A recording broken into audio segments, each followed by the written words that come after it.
Nama saya Hartono. Saya doktor di salah satu universitas terkenal di Bandung.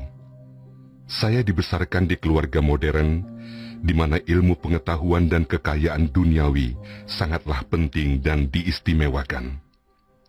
Anak saya 3, semuanya sekolah di luar negeri.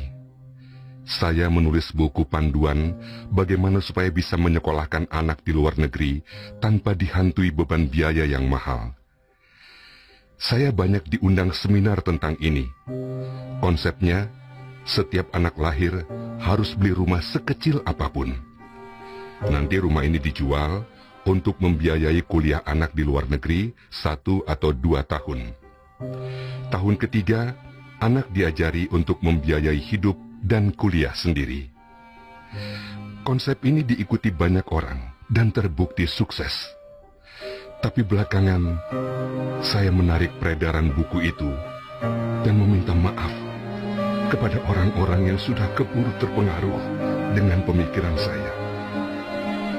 Saya menolak konsep saya sendiri setelah peristiwa tragis menimpa keluarga saya. Satu hari istri saya sakit. Anak pertama yang sudah mapan bekerja di Amerika, saya telepon bahwa ibunya sakit. Dia tidak bisa pulang dengan alasan ada beberapa meeting yang tidak bisa ditunda. Anak kedua sedang ujian, sehingga mustahil juga pulang karena resiko tidak lulus ujian. Anak ketiga baru saja diterima bekerja di sebuah perusahaan IT ternama. Tidak mungkin karyawan baru meninggalkan pekerjaan karena alasan keluarga. Ternyata Allah menakdirkan istri saya meninggal seminggu setelah ia dirawat di rumah sakit. Tak satu pun anak saya hadir di pemakaman ibunya. Saya sedih dan terpukul.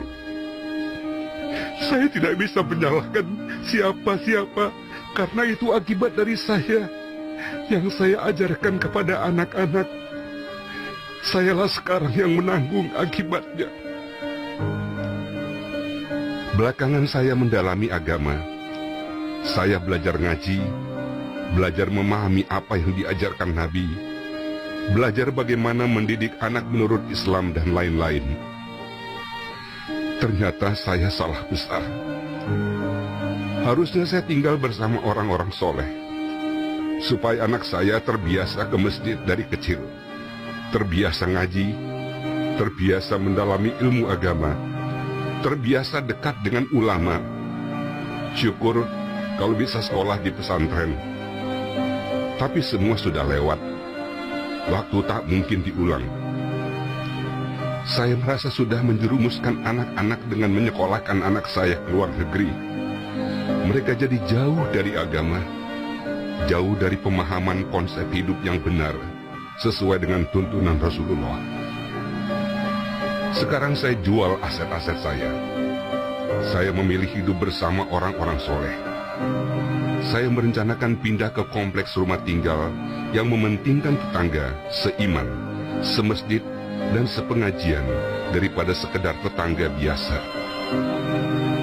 Saya memilih tinggal di tempat yang mengutamakan persiapan kehidupan di akhirat kelak daripada sekedar kehidupan di dunia.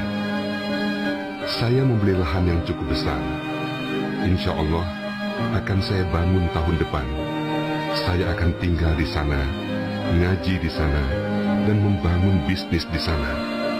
Siapa tahu nanti salah satu cucu saya mau tinggal bareng saya dan sekolah di pesantren di sana. Bisa hafiz Quran dan jadi aset saya kakeknya. Semoga